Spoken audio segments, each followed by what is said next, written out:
Good morning बच्चों, कैसे हैं आप सब। आई होप आप लोग अच्छे होंगे।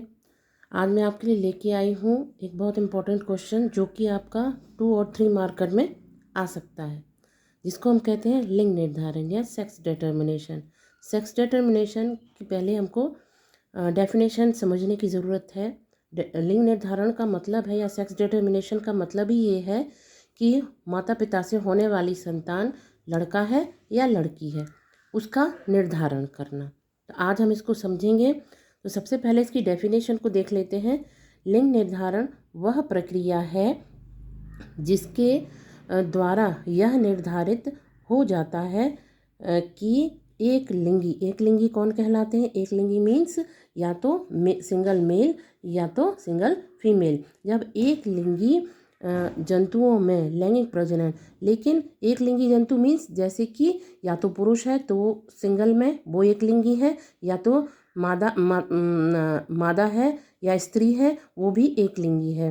तो एक लिंगी जंतुओं में लैंगिक जनन के द्वारा जब इन दोनों में लैंगिक जनन की प्रक्रिया होती है तब उत्पन्न होने वाली संतान नर होगी या मादा होगी। इस चीज़ का निर्धारण करना या यह निर्धारित होना क्या कहलाता है, लिंग निर्धारण कहलाता है। इसी को मैं फिर से आपको एक बार रिवाइज करा देती हूँ। लिंग निर्धारण वह प्रक्रिया है जिसमें यह निर्धारित होता है कि एक लिंगी जंतुओं में लैंगिक जनन के पश्चात होने वाली संतान लड़का है या मतलब नर है या मादा है। यही निर्धारण करना लिंग निर्धारण कहलाता है। इसको हम कुछ बेसिक्स तरीके से समझते हैं, जैसे कि एक तरफ हमने माता को लिया है या स्त्री को लिया है, दूसरी तरफ हम पिता को लेंगे या मेल को लेंगे। तो माता में क्या होते हैं, अंडाणु जिनको हम एग बोलते हैं, और पिता में क्या होते हैं, शुक्राणु जिसको हम स्पर्म बोलते हैं।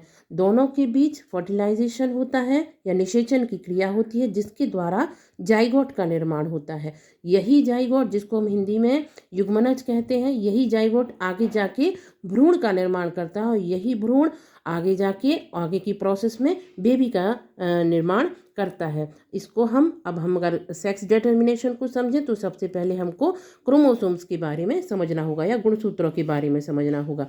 चाहे मेल हो या फीमेल हो या मेल हो, दोनों में सेम, चाहे वो कोई भी हो कि कोई भी जंतु है, उसमें सभी में सेम गुणसूत्र या क्रोमोसोम्स पाए जाते हैं। कितने, अगर हम सिंगल में देखें तो 46 पाए जाते हैं, और अगर जोड़ी में देखें तो 23 जोड़ी पाए जाते हैं।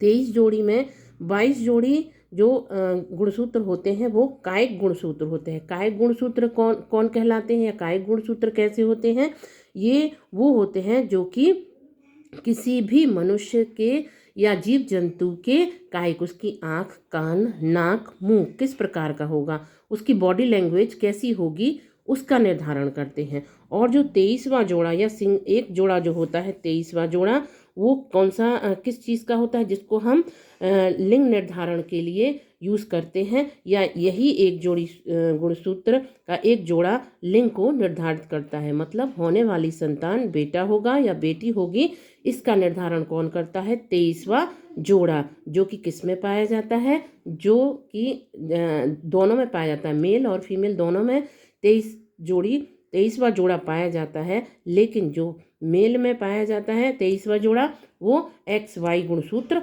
होता है जो कि लिंग गुणसूत्र कहलाता है। आइए इसका हम एक ग्राफ चार्ट आपको बना के बताते हैं। जैसे कि हमने सबसे पहले फीमेल को लिया है और एक तरफ हमने मेल को ले लिया है। मेल में 22 जोड़े गुणसूत्र एक्स पाए जाएंगे और 23वां जोड़ा 22, मतलब 22 जोड़े अगर बोलें तो 44, 22 × 2 तो कितना हो जाएगा, 44, जिसको हम 22 जोड़े भी लिख सकते हैं। प्लस 23वां जोड़ा कौन सा होगा, XY का होगा, ये लिंग गुणसूत्र कहलाएगा।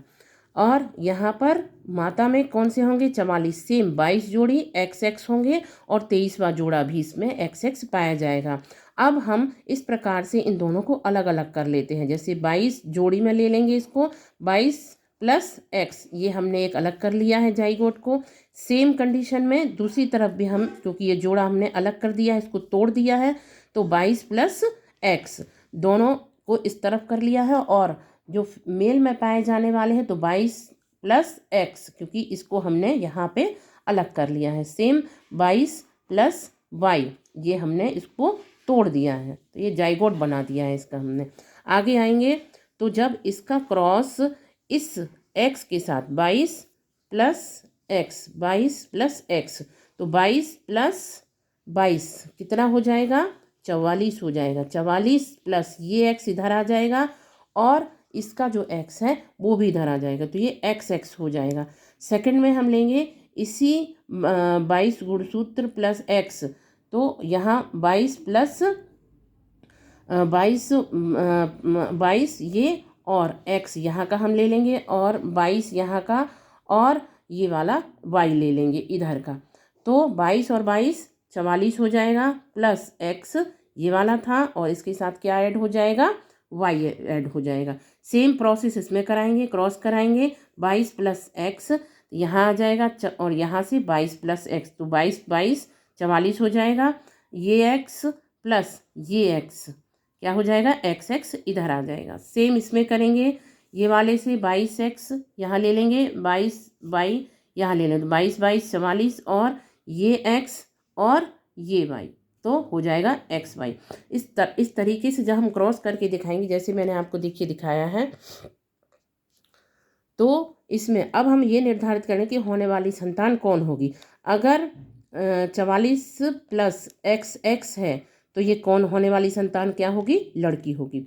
इसके बाद 44 + xy, जहाँ xy है ये क्या होगा? ये होने वाली संतान लड़का होगा। इसी प्रकार से 44 xx ये कौन संतान होगी? लड़की होगी। सेम यहाँ होगा 44 + y xy it is equal to, यहाँ पे कौन होगा? लड़का होगा। तो होने वाली संतान में देखिए, दो पूरे 100% में से लड़की होने की संभावना कितनी है? 50%, और लड़का होने की संभावना कितनी है? 50%। इससे हम निर्धारित कर सकते हैं कि अगर बेटा होता है या बेटी होती है, तो उसके लिए जिम्मेदार कौन होता है? ये लिंग गुणसूत्र XY गुणसूत्र, जो कि केवल पिता में पाया जाता है। माता में 23वां जोड़ा जो है वो XX ही पाया जाएगा। जबकि आजकल के जो पुराने लोग होते थे वो क्या क्या क्या बोलते थे कि अगर बेटी हो रही है तो इसके लिए जिम्मेदार कौन है? माता है। लेकिन ये बिल्कुल गलत है। इसके लिए जो XY गुणसूत्र है, जो पिता का गुणसूत्र है, पुरुष का गुणसूत्र है, ये इसके लिए जिम्मेदार है। तो अगर आपको ये वीडियो अच्छा लगा है तो इसको शेयर करें, लाइक करें, सब्सक्राइब करें, और मैसेज में कमेंट करें। Thank you so much, all the best.